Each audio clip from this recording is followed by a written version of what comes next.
Bueno, podemos seguir adelante con la siguiente presentación, que es una conferencia de Eduardo Cao, cubriendo el tema Análisis y calibración de la matriz de riesgo. Eduardo Cao es un conocido especialista en seguridad de procesos, pertenece a Techin y ha dictado numerosos cursos sobre seguridad funcional en varias empresas y en un posgrado universitario. Posee una extensa trayectoria en ingeniería de procesos. Bueno, yo lo dejo ya ahora con Eduardo. Ahora mismo le liberamos la pantalla para que él pueda empezar con su presentación. Eduardo. Bueno, yo trabajo en Techin en el tema de riesgos de proceso y me toca participar en muchos estudios de HACCP con nuestros clientes, que son empresas de gas y petróleo, las principales que hay en el país y en los países donde Techin trabaja. Entonces, nos ocurre muchas veces que cuando comparamos las matrices de riesgo de nuestros clientes, que se supone que deberían ser similares porque son todas empresas del mismo ramo y importancia parecida, notamos que hay diferencias importantes en las matrices de riesgo, bueno, importantes o por lo menos apreciables, ¿no es cierto? Entonces, a uno siempre le cabe la pregunta de si los criterios de tolerabilidad que cada empresa está asumiendo son razonables, ¿no? Y también es importante cuando hacemos un estudio de HACCP que los resultados que obtengamos al analizar un escenario utilizando las matrices de riesgo coincidan con la percepción de riesgo que tienen los participantes del estudio, ¿cierto? Porque los participantes del estudio tienen que estar de acuerdo con los resultados que estamos obteniendo. Si no es así, podría o bien ocurrir que la matriz necesite algún retoque o que estemos siendo demasiado conservadores o demasiado audaces cuando asignamos la frecuencia, la severidad o la efectividad de las protecciones. Entonces, vamos a hablar un poco de todas estas cosas. Bueno, ya todo el mundo sabe que los riesgos de un proceso pueden ser de tipo personal, pueden ser riesgos ambientales, económicos. Sabemos también que el riesgo es una combinación de severidad y frecuencia, o sea, esto es lo que tienen en cuenta las compañías de seguro para calcular el costo de un seguro, ¿no es cierto? Si yo quiero sacar un seguro contra la caída de un meteorito acá en el lugar donde yo me encuentro, si bien la severidad sería muy grave, la frecuencia probable es muy baja y el seguro quizá no me cueste mucho, pero si yo quiero asegurar mi auto contra todo riesgo por si me abollan un guardabarro en un estacionamiento, quizá me salga más caro, ¿cierto? O sea, el riesgo tiene que tener en cuenta las dos patas, frecuencia y severidad. La frecuencia la vamos a medir en base anual, o sea, cuando digamos que una frecuencia es 10 a la menos 3, queremos decir una frecuencia de ocurrencia de 10 a la menos 3 veces por año. 10 a la menos 3 es 1 sobre 1000, o sea, si lo queremos mirar al revés, sería una probabilidad en 1000 de que durante un año ocurra este escenario que estamos considerando.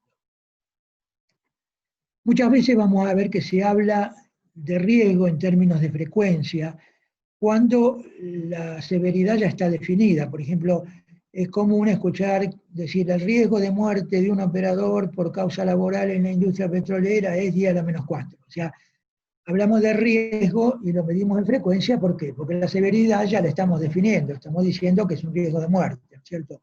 Entonces, en ese caso, frecuencia y riesgo se pueden intercambiar. Nosotros en un estudio de HACCP hablamos de escenarios. Un escenario es el encadenamiento de sucesos que ocurren desde su causa inicial hasta su consecuencia final. Y un escenario está definido por una serie de factores condicionantes que deben concurrir para que ocurra el escenario, ¿cierto? Esto creo que ya lo hemos hablado en este mismo evento. La frecuencia de un escenario es el producto de la frecuencia de la causa multiplicado por las probabilidades de ocurrencia de todos los factores que definen el escenario, o sea, todos los factores que condicionan el escenario, y multiplicado por las probabilidades de falla de todas las protecciones que evitan el escenario. Por ejemplo, imaginemos un caso como este. Durante la noche, un tanque conteniendo un producto tóxico se sobrellenó por falla de un control de nivel. El operador de sala no se encontraba en su sitio y no advirtió la alarma.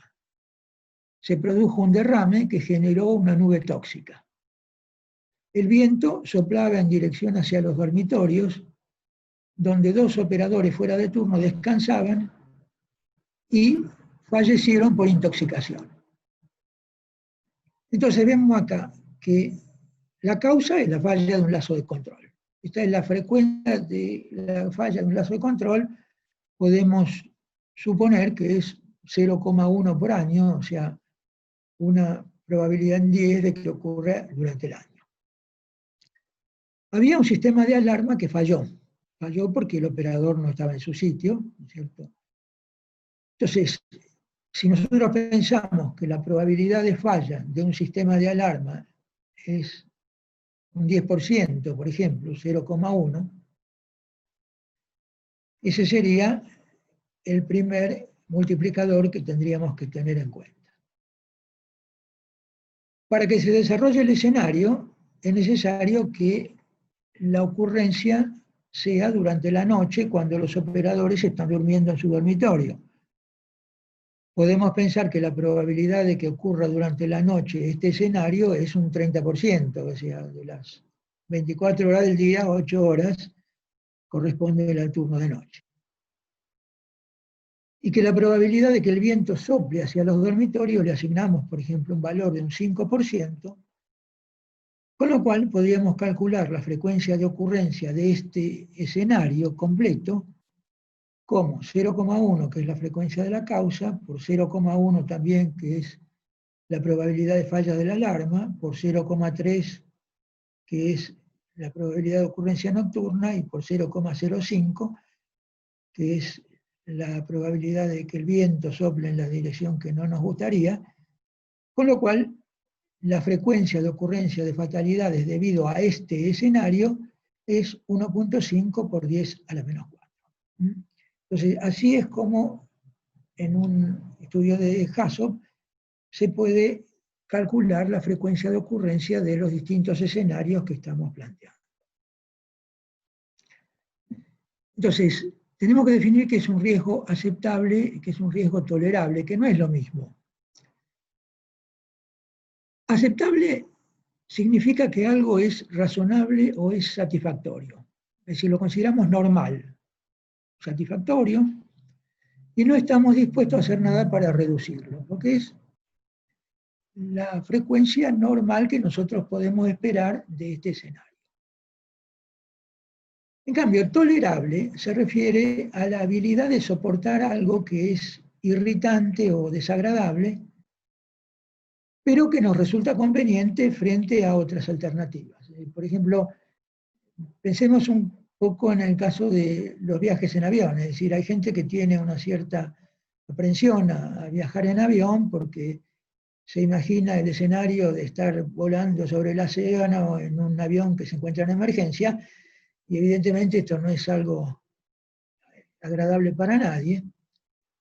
Sin embargo, como no tiene otras alternativas que sean económicas o que sean prácticas, acepta, tolera este riesgo, pero lo tolera, digamos, con la esperanza de que la compañía aérea esté haciendo todo lo que es técnicamente posible para reducir ese riesgo. Es decir, estamos dispuestos a tolerarlo, pero no estamos conformes con el riesgo, ¿cierto?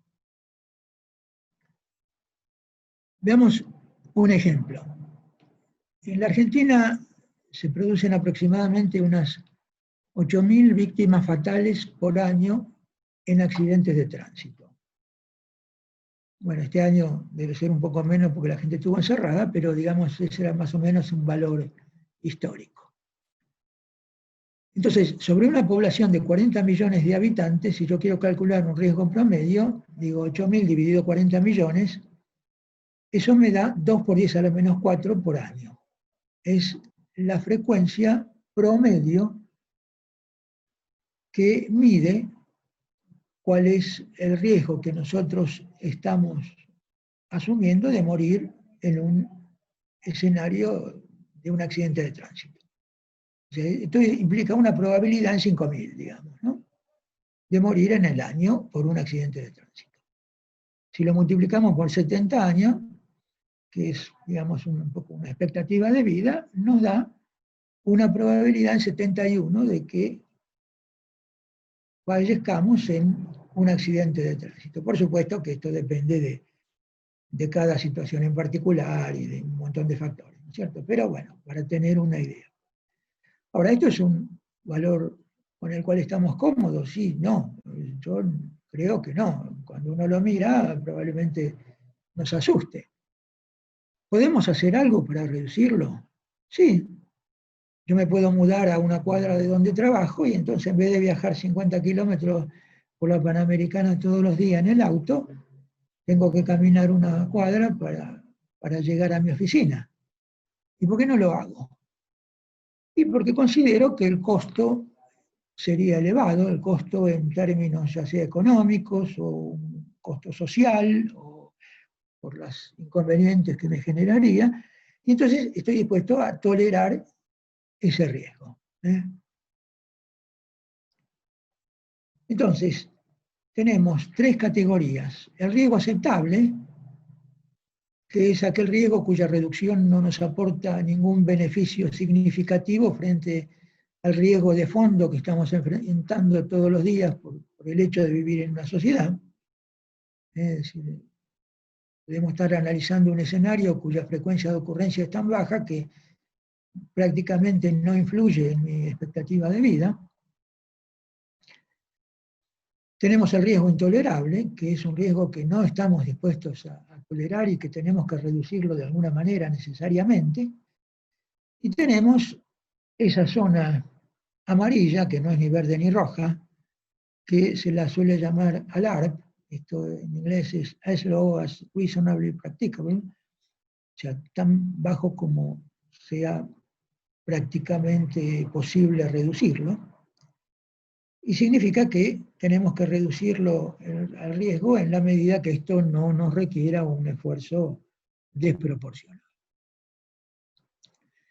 Entonces, cada empresa define su propio criterio de tolerabilidad de riesgos y normalmente lo hace con una matriz de riesgos, como el tipo de la que estamos viendo en este momento, donde tenemos una zona verde, que es la de riesgo aceptable, una zona roja, que es la de riesgo intolerable, y la zona amarilla, zona alarma.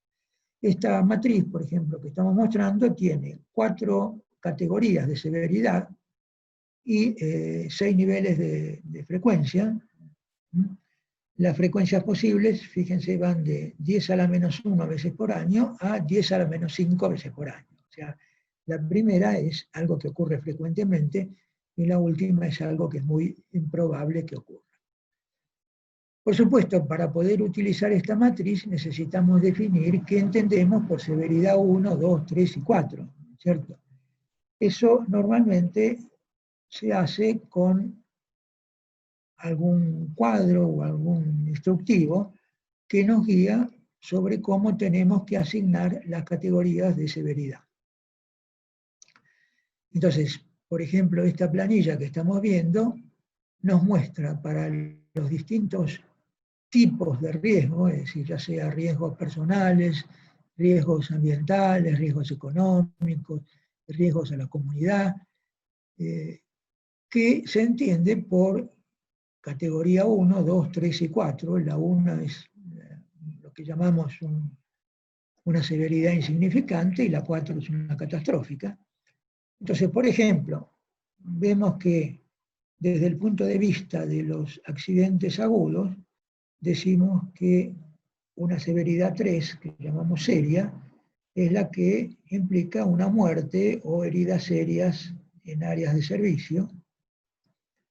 Y desde el punto de vista económico, lo que para esta empresa se llama serio es una pérdida económica entre 2,5 y 25 millones de dólares, ¿no es cierto? Entonces, combinando frecuencia y severidad, podemos ver en qué zona de riesgo caemos, si aceptable o intolerable o la zona intermedia.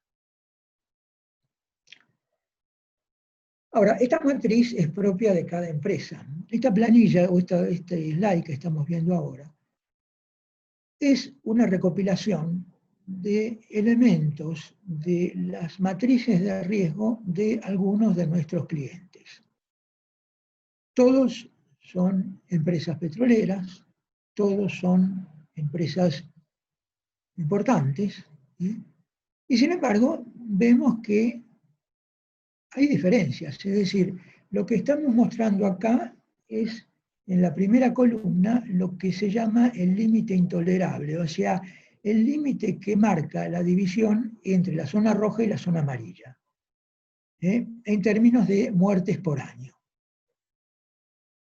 Por ejemplo, para la empresa A, el riesgo intolerable para cualquier operador de su empresa, perdón, no para cualquier operador de su empresa, el riesgo intolerable para cualquier escenario de HAZOP es que ocurra una fatalidad con una frecuencia mayor que 10 a la menos 3.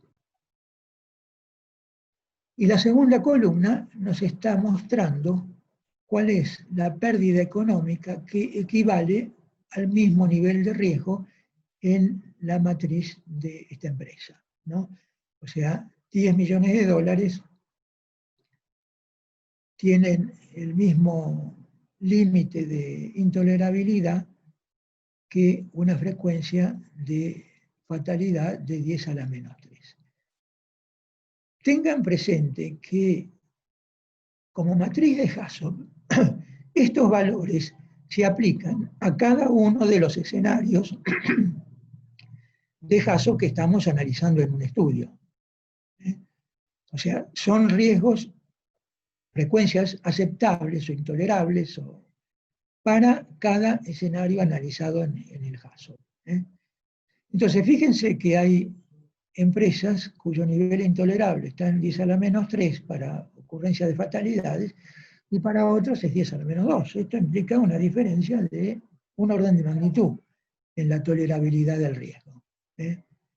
Ni hablar, digamos, de las diferencias en cuanto a la valoración económica. Lo que, por ejemplo, para la empresa B es un límite intolerable de 2 a 10 millones de dólares, para la empresa D está entre 100 y 500 millones de dólares, ¿cierto? Entonces, esto nos despierta un poco la curiosidad de, bueno, ¿cómo analizamos esto? Es decir, ¿cómo analizamos una matriz de riesgo aplicable a un HAZOP?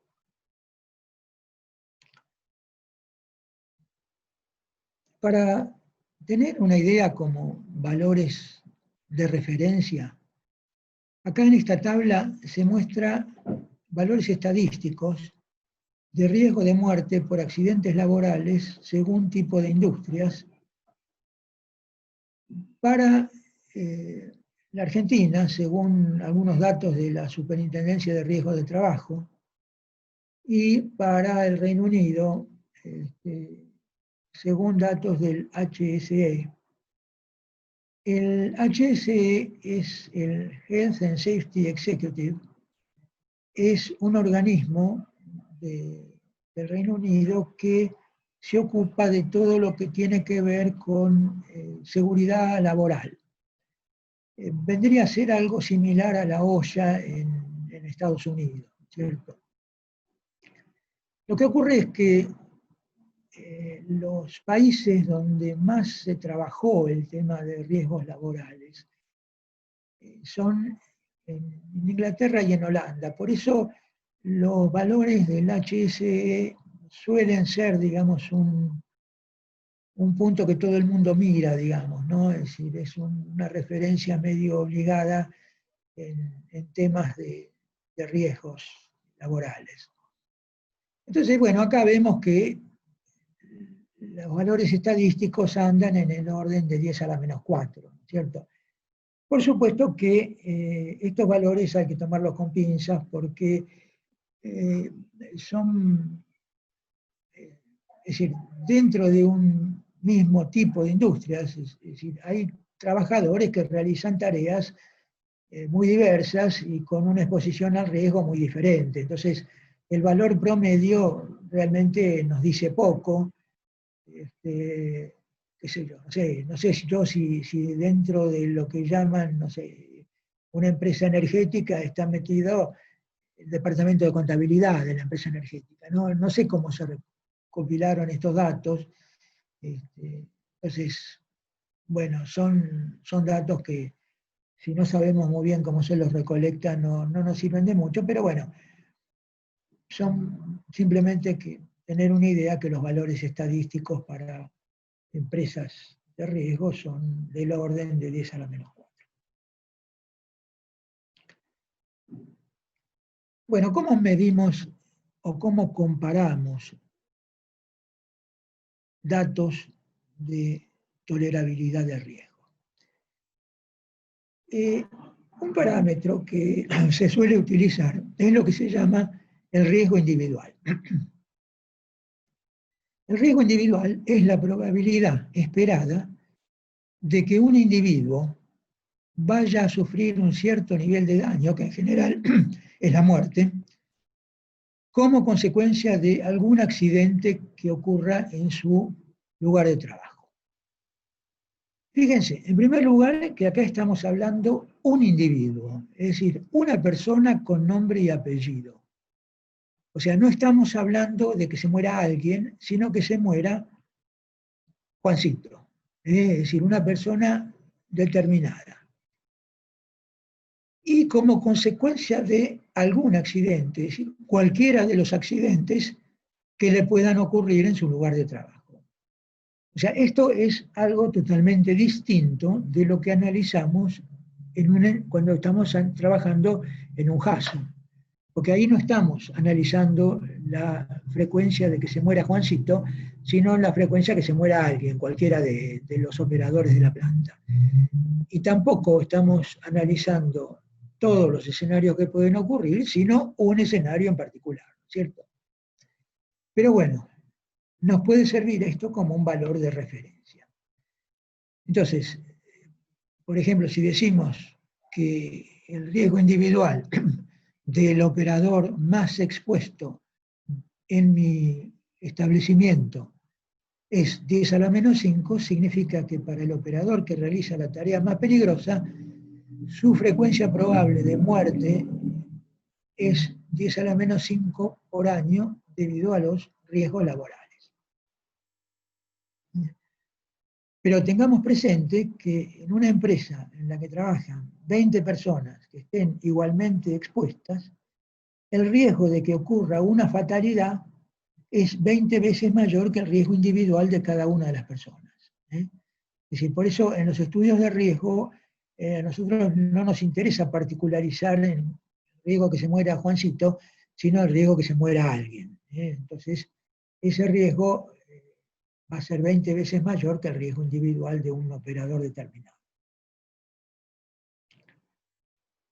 Entonces, el HSE, que es este instituto de Inglaterra que fiscaliza todos los temas referidos a riesgos laborales, publicó sus criterios para que sirvan de guía en la evaluación de riesgos laborales.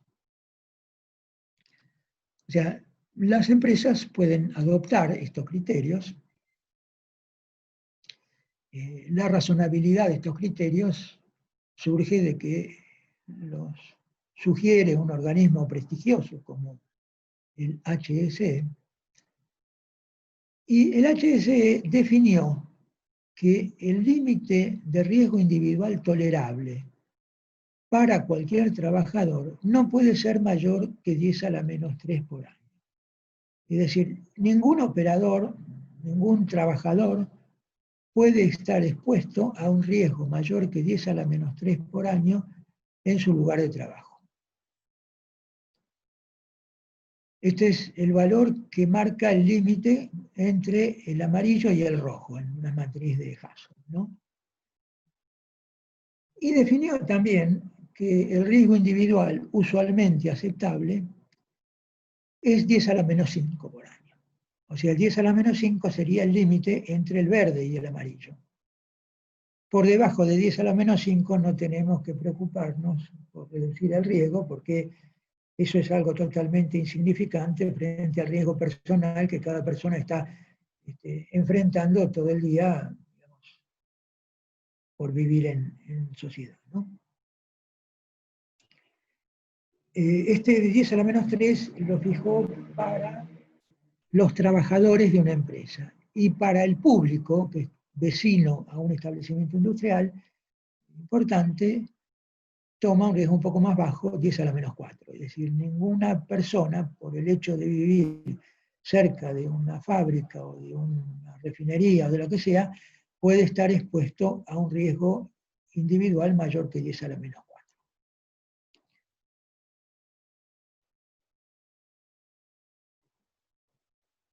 Entonces, fíjense que este valor se refiere a la probabilidad anual de que la persona más expuesta sea víctima mortal debido al impacto de todos los posibles accidentes originados en un establecimiento. O sea, es el valor límite tolerable para el trabajador más expuesto. Y por supuesto es mayor que el valor promedio para la actividad, que habíamos visto que era 10 a la menos 4, porque evidentemente si tomamos un valor promedio, el riesgo de la persona más expuesta se diluye, ¿no es cierto? Por eso esto es 10 a la menos 3.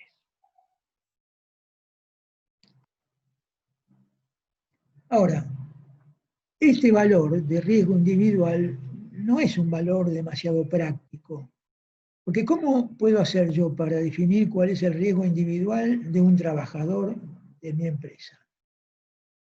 Y esa persona a lo largo del día está expuesta a distintos riesgos, está trabajando en distintos sitios.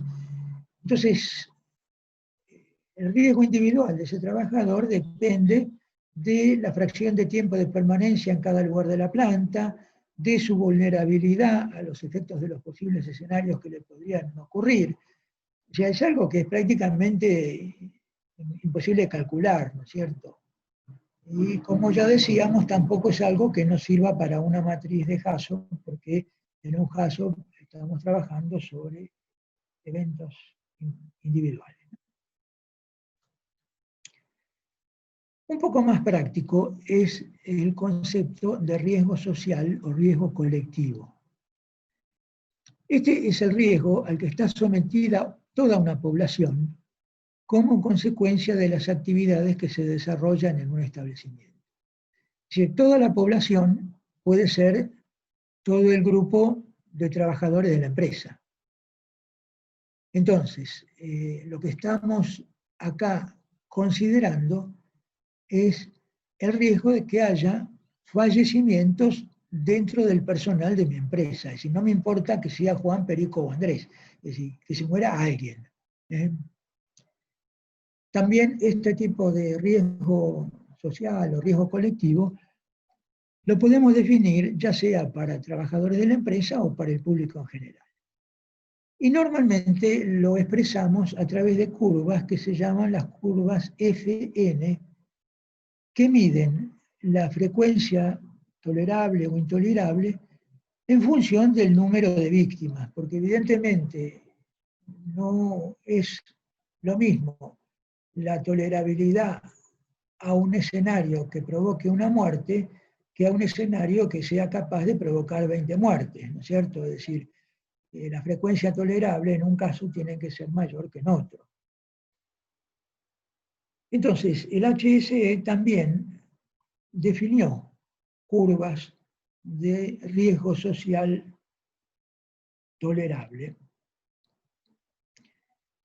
que en principio las desarrollaron para la industria nuclear y después las hicieron extensivas a otro tipo de industrias, ¿no? El criterio parte de definir que en un establecimiento industrial de envergadura, un escenario que provoque 50 fatalidades debería tener una frecuencia menor que cada 5.000 años. Es decir, por ejemplo, un accidente en una planta nuclear. Uno en 5.000 años significa 2 por 10 a la menos 4. O sea, este sería el límite intolerable para un escenario que provoque 50 fatalidades. Y entonces, ¿qué hicieron ellos?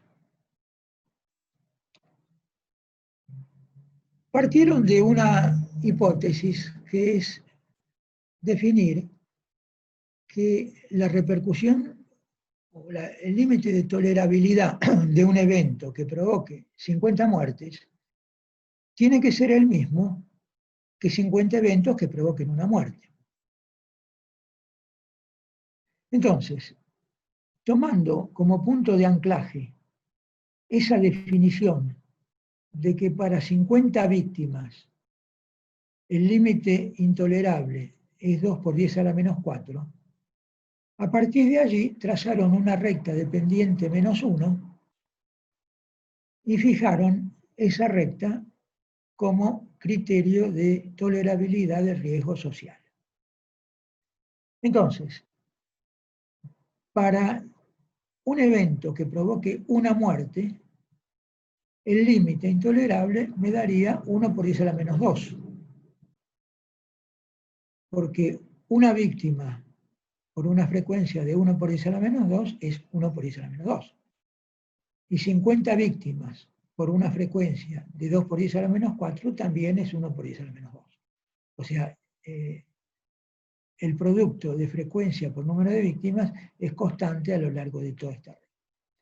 Eso no es correcto, digamos, en el sentido de que la repercusión social que tiene un evento que causa 100 muertos es mucho mayor que 100 eventos que provocan una muerte. Es decir, pensemos en el caso de los accidentes viales, que hablábamos hace un rato. Si decíamos que acá ocurren 8.000 muertes por año en accidentes de tránsito, esto significa 20 muertos por día. Y sin embargo, esto no sale en ningún diario. Pero el día que se desbarranca un micro en Jujuy y hay 20 muertos, sale en los titulares de todos los diarios del país, ¿no es cierto? Es decir, que no es la misma percepción social para un escenario de muchas víctimas que de un escenario de una sola víctima o de pocas víctimas. Es decir, en realidad la curva de tolerabilidad social es más bien algo como esta curva roja. O sea que la curva del HSE parece bastante conservadora para los eventos de poca severidad o de menor severidad, ¿cierto? Pero bueno, es el criterio que ellos han fijado.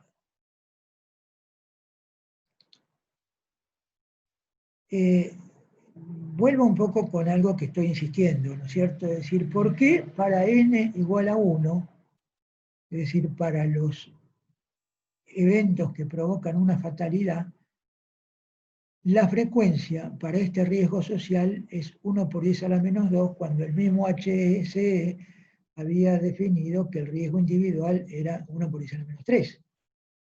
Bueno, de nuevo por lo mismo, es decir, porque esto mide el riesgo de que se muera alguien, mientras que el riesgo individual mide el riesgo que se muera Pepito. O sea, son dos cosas diferentes. El otro punto es que esta curva también depende del tamaño del establecimiento. ¿Por qué? Supongamos que yo tengo 2 refinerías. En una trabajan 10 operadores y en otra trabajan 100 operadores, porque una es mucho más grande que otra. Las dos trabajan con los mismos criterios de seguridad, con las mismas normas, con los mismos principios, pero el riesgo social en una es 10 veces mayor que la otra. ¿Por qué? Y porque al trabajar mayor cantidad de personas, suponiendo por supuesto que todas están igualmente expuestas, el riesgo de muerte es mayor en aquella empresa donde hay más cantidad de personas trabajando, ¿no es cierto? Por eso, bueno, también son valores que, por eso el HSE las define para establecimientos industriales importantes, de envergadura, donde se supone que trabaja un gran número de personas, y también por ahí ellos sugieren algunos criterios de cómo corregir esto para establecimientos más chicos, ¿no? Por otro lado, también hay que tener en cuenta que esto se refiere a accidentes por cualquier causa que no necesariamente sean riesgos de proceso. Es decir, por ahí es más probable que se muera alguien porque se cayó de una escalera que porque hubo algún evento de proceso que generó una fuga. Bueno, pero de nuevo son valores que nos guían, ¿no? En cuanto a definir criterios. Entonces, en los estudios de Hasso decíamos que lo que estudiamos es la frecuencia de ocurrencia de un escenario por vez. Entonces, pensemos que un mismo operario está sujeto a varios escenarios de riesgo, por lo cual su riesgo individual es mayor al riesgo de morir en un escenario que estamos analizando en un momento dado. Entonces, de nuevo volvamos un poco a estas matrices que habíamos dicho que son propias de nuestros clientes. Un límite intolerable de una muerte definido como 1 por 10 a la menos 2, evidentemente no es compatible con la curva del HSE, porque la curva del HSE se refiere al riesgo que se muera alguien en todos los escenarios posibles de riesgo que pueden ocurrir en un establecimiento. Mientras que en una matriz de Hasso nos estamos refiriendo al riesgo de que haya una muerte en el escenario particular que estamos considerando en ese momento. Entonces, si para un escenario en particular el límite intolerable es 10 a la menos 2, para todos los escenarios posibles me va a dar mucho mayor, ¿no? O sea, por lo menos 10 a la menos 1. Es decir, no es compatible con esos criterios del HCE que, bueno, es cierto que habíamos dicho que son conservadores para los escenarios con menos cantidad de víctimas, ¿no?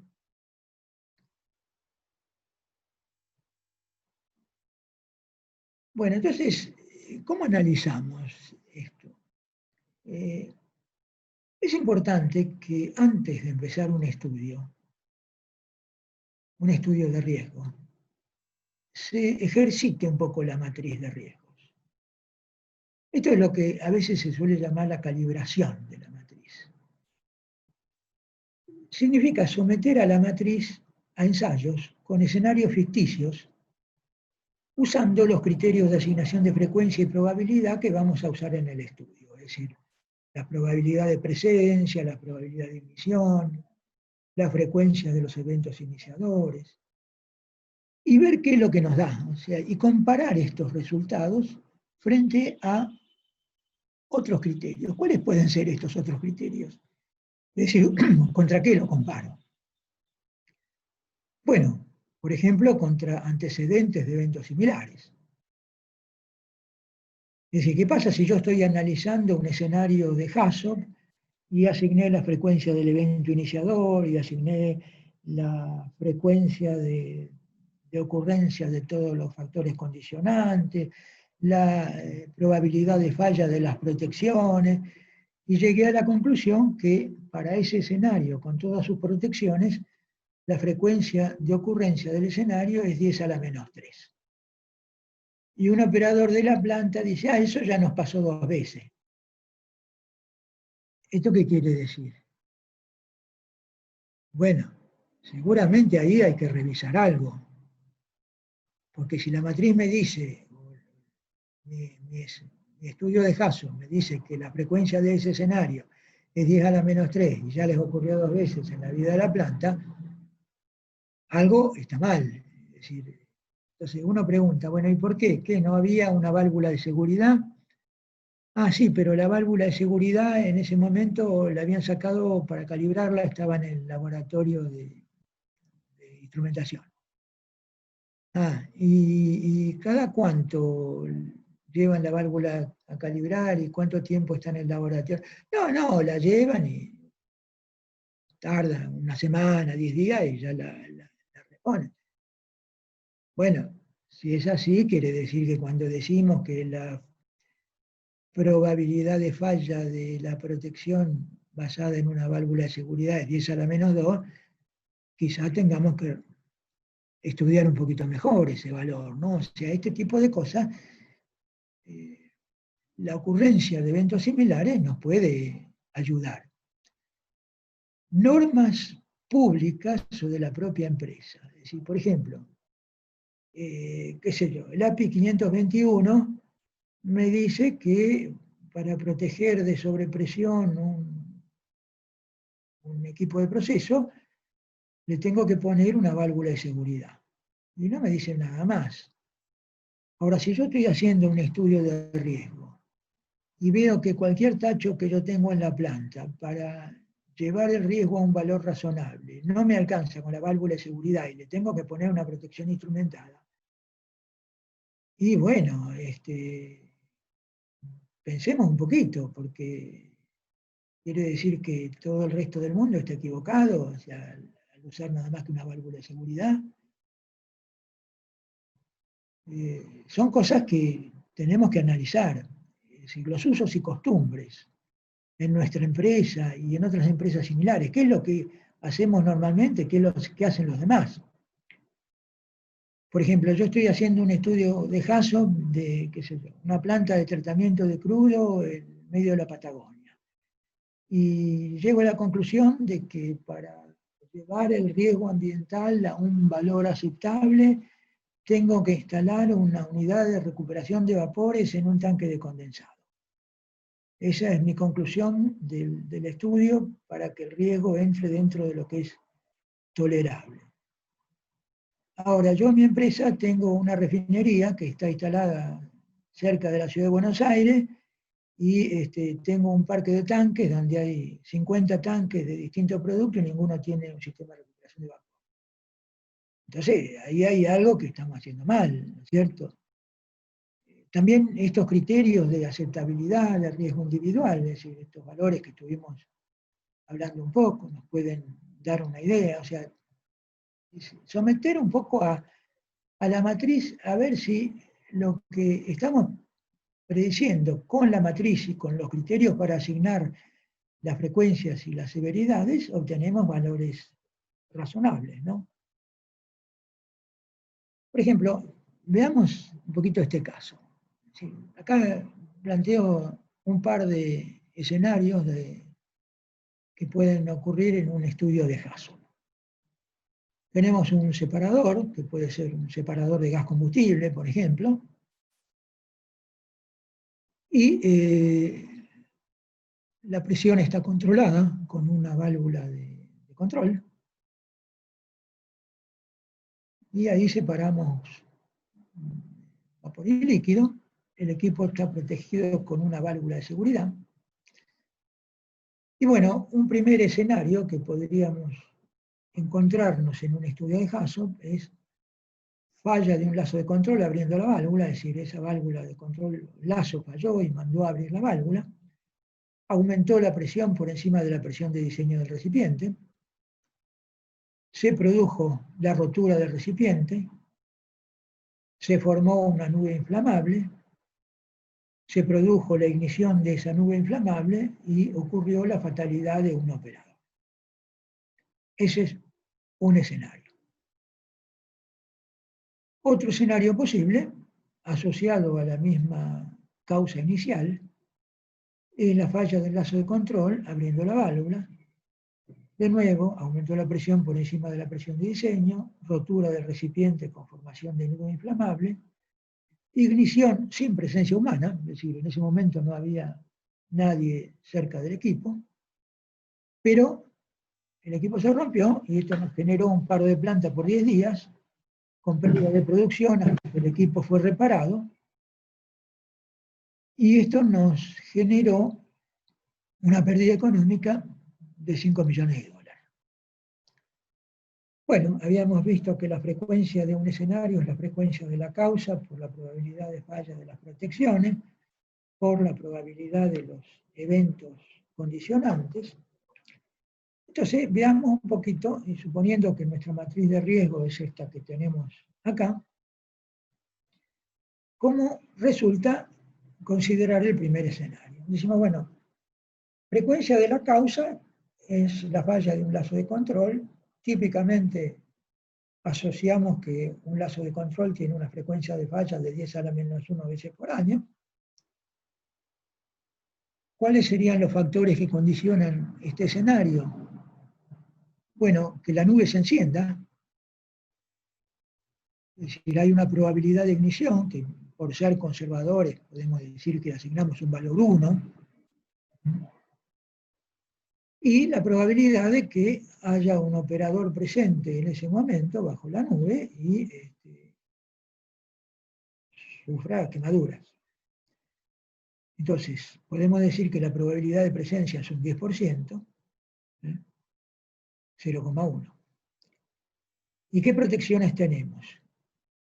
Y tenemos una PSB, o sea que para que ocurra el escenario que estamos definiendo, tiene que haber fallado la PSB. Típicamente a una PSB le asignamos un valor de 10 a la menos 2, con lo cual la frecuencia de escenario sería 10 a la menos 1, frecuencia de la causa, 0.1 probabilidad de presencia, 0.01 probabilidad de falla de la válvula de seguridad, o sea que nos da 10 a la menos 4. Supongamos que una fatalidad correspondía en nuestra definición de criterio de fatalidad a un nivel 3, lo que llamábamos una severidad seria. Entonces, combinando acá en la columna que corresponde al nivel 3 con el valor de 1 por 10 a la menos 4, que sería el límite entre estos dos rangos de frecuencia, estamos aquí, en medio de la zona amarilla. O sea que la matriz nos estaría diciendo que esto es algo razonable. Si hubiéramos caído en un valor como este, nos hubiera dicho que estábamos en el límite de lo intolerable, ¿no es cierto? Es decir, que, pero al ubicarnos dentro de esta zona, podemos decir que lo que obtuvimos es algo aceptable o tolerable, digamos, ¿no? Tolerable. Ahora, ¿cómo lo analizamos esto? ¿Cómo lo comparamos con nuestra propia percepción de riesgo? Y bueno, un separador de gas combustible, ¿qué otra cosa le vamos a poner que una válvula de seguridad? O sea, es lo que hacemos siempre, o sea, lo que nos está diciendo la matriz es algo que coincide con nuestra propia percepción. Ahora, veamos el segundo escenario, que era la rotura sin ocurrencia de fatalidades, pero con una pérdida por lucro cesante de 5 millones de dólares. De nuevo, si vamos a la tabla esa de definición de severidades, vemos que también para 5 millones de dólares, yo no quiero volver para no andar yendo para atrás y para adelante, pero para 5 millones de dólares, también en esa primera tabla que yo había mostrado al principio,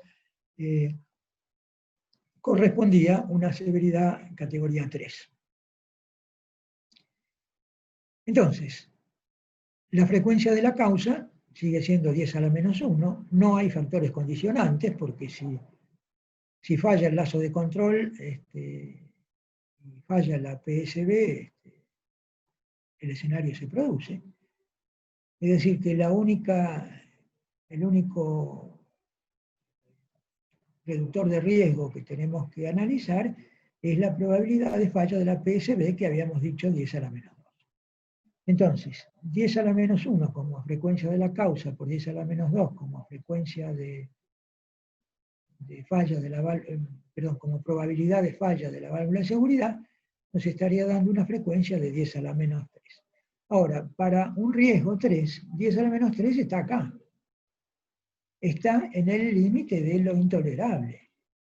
Es decir, si lo que nosotros estamos haciendo es un HAZOP para diseñar una planta, no nos podemos ubicar ahí. O sea, la matriz nos está diciendo que tenemos que hacer algo. Ahora, esto nos estaría diciendo entonces que una PSB sola no es suficiente para proteger este escenario. O sea, tendríamos que poner alguna protección instrumental adicional, por ejemplo. Ahora, esto es lo que hacemos siempre. Porque si yo miro en todas las plantas que tengo en mi empresa y veo que ninguna, un separador de gas combustible tiene otra cosa que una válvula de seguridad, y bueno, quizá la matriz necesitaría algún retoque, o quizá nosotros no estamos asignando bien las frecuencias o las probabilidades, pero bueno, es un punto de atención que nos está diciendo que tenemos que analizar un poco mejor las cosas, ¿no? Analizar un poco mejor lo que estamos haciendo.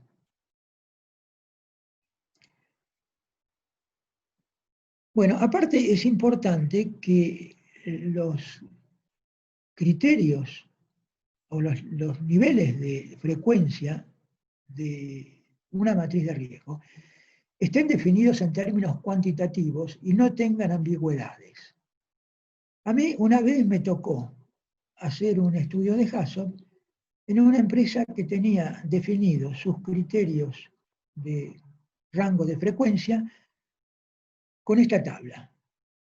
Es decir, tenía 5 rangos de frecuencia de ocurrencia que iban de improbable a altamente probable definidos de esta manera.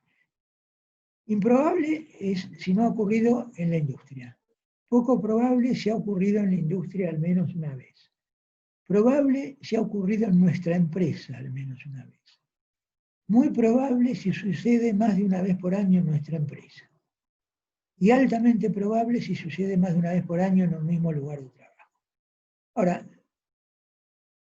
por ejemplo, yo me ponía a analizar, bueno, falló un lazo de control de nivel de fondo de una columna estabilizadora, se produjo una fuga de gas a través de la válvula de salida de líquido, pasó gas a un tanque, se infló el tanque y el tanque sufrió una rotura.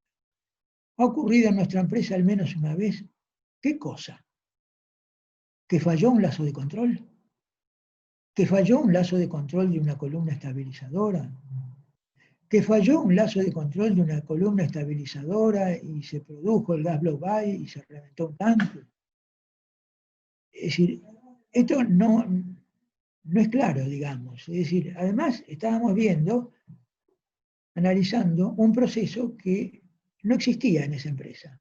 Es decir, era la primera vez que se iba a instalar. Entonces, todas las preguntas de si sucedió alguna vez en nuestra empresa, la respuesta siempre era no. Claro, porque el proceso no lo teníamos en nuestra empresa. Entonces, una cosa así genera un montón de discusiones durante el estudio de cómo lo analizamos y esto qué quiere decir y esto. Es decir, es importante que las cosas estén claramente asignadas, ¿no?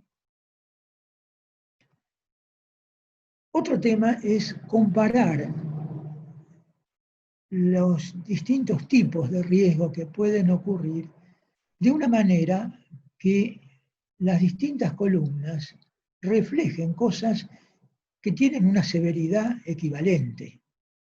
Por ejemplo, esto también me pasó en un estudio de HAZOP, donde se definía un valor de un nivel de severidad que lo llamaban grave, como la ocurrencia de fatalidades debido a este escenario en el personal de la empresa.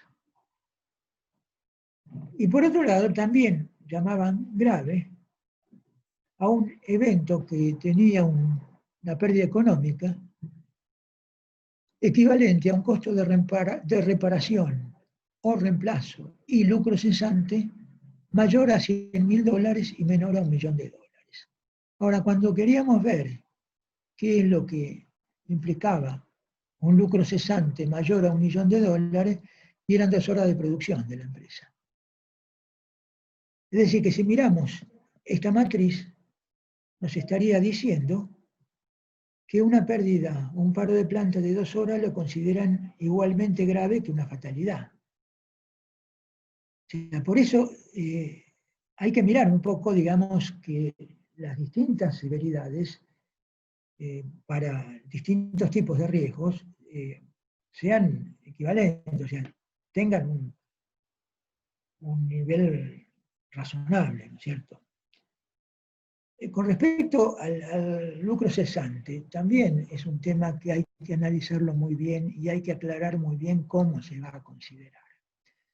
Por ejemplo, imaginémonos el caso de una planta que trata 5 millones de metros cúbicos por día de gas.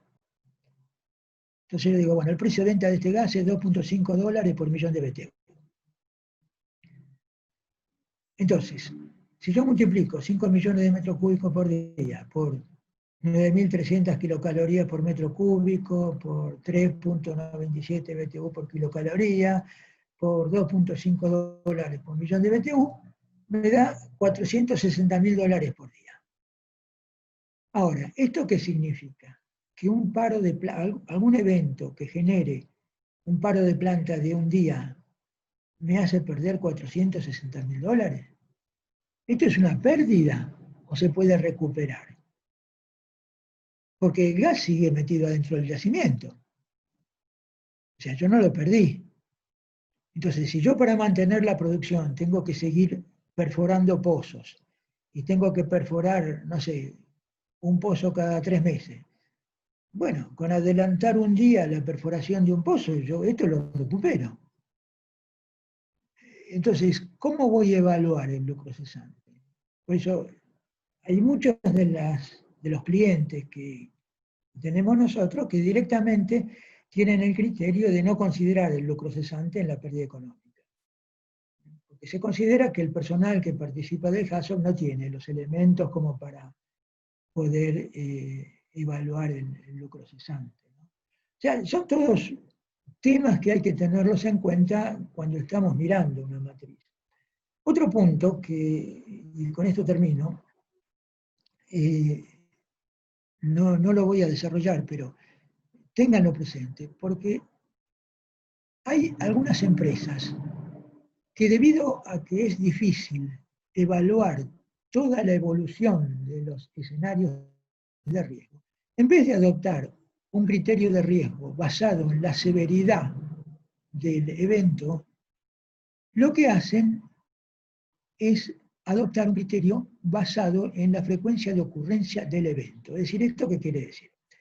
Nosotros decíamos, bueno, para que se produzca una fatalidad se tiene que producir el evento, pero además tienen que concurrir una serie de factores. Es decir, tiene que soplar el viento en una determinada dirección, tiene que haber un operario presente en ese lugar, tiene que haber una probabilidad de ignición, y todas esas cosas son difíciles de evaluar.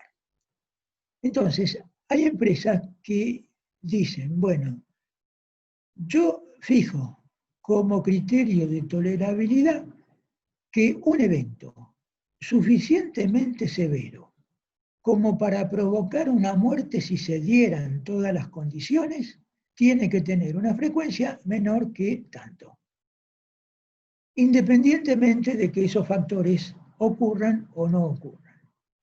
Entonces, si la empresa tiene un criterio de tolerabilidad basado en la frecuencia del evento, todas las probabilidades de los eventos condicionantes no las tenemos que considerar cuando estamos haciendo el estudio de HACCP.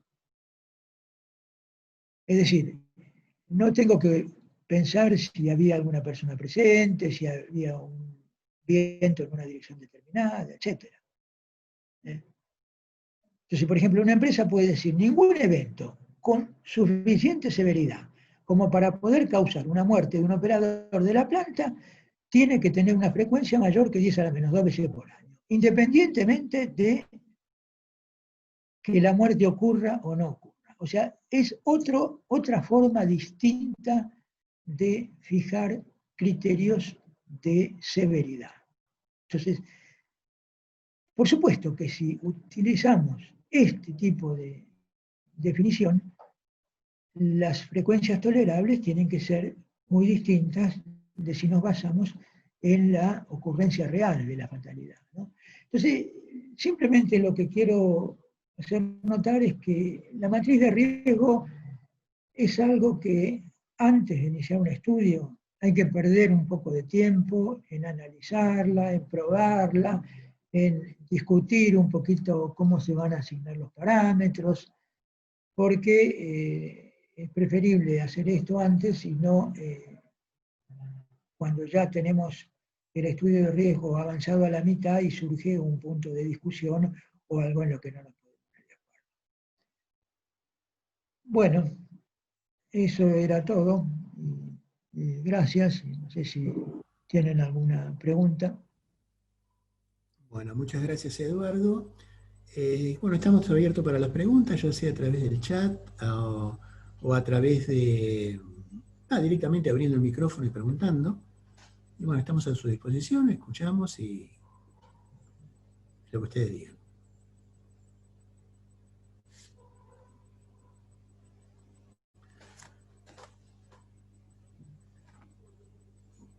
Bueno, veo que no hay preguntas. Con esto, bueno, lo que queremos dar ya siendo hasta la última presentación. Bueno, agradecerle principalmente, agradecerle a Eduardo por esta presentación y a todos los demás, a todos los oradores que estuvieron con nosotros, acompañándonos con todas sus presentaciones que fueron brillantes, fueron seguidas con mucho interés por todos los participantes.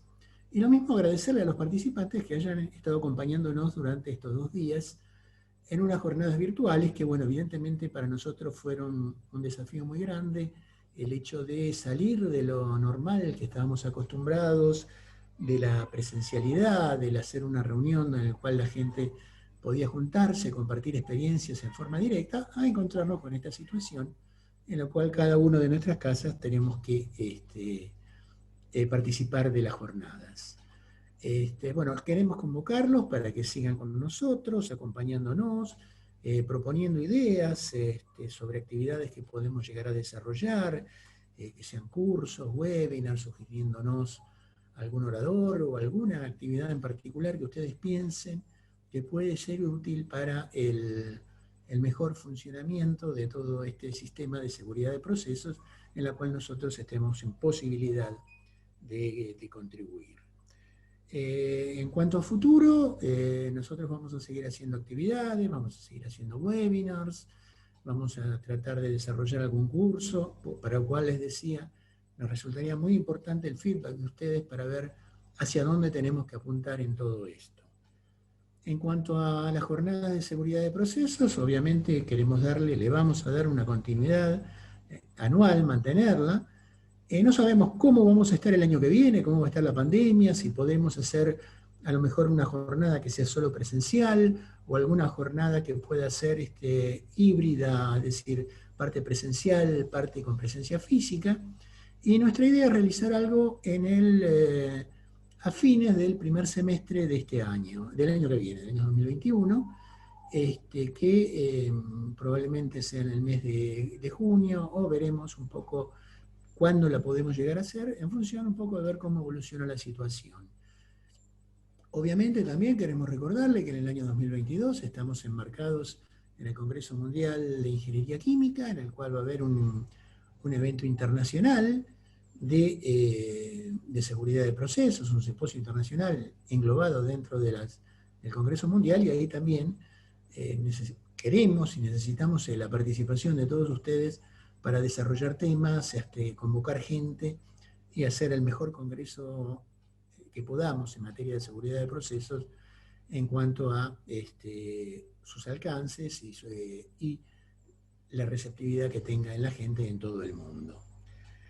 Bueno, no nos queda mucho más por decirles, también queremos invitarlos a que nos acompañen, pueden, en cuanto a si alguno de ustedes tiene interés en ser un socio personal de la asociación, acompañándonos en una forma más activa, existe esa posibilidad. Pueden encontrar esa información en la página web nuestra, en la parte de socios, de asociarse, o consultar conmigo, o directamente ustedes tienen el acceso a mi mail, que ya, bueno, de alguna manera creo que todos lo tienen, así que no creo que haya problemas. Bueno, finalmente no me queda nada más que, de nuevo, agradecer la presencia de todos ustedes, invitarnos a seguir acompañándolos y, bueno, seguir adelante con todo esto que está relacionado con la seguridad del proceso. Muchas gracias.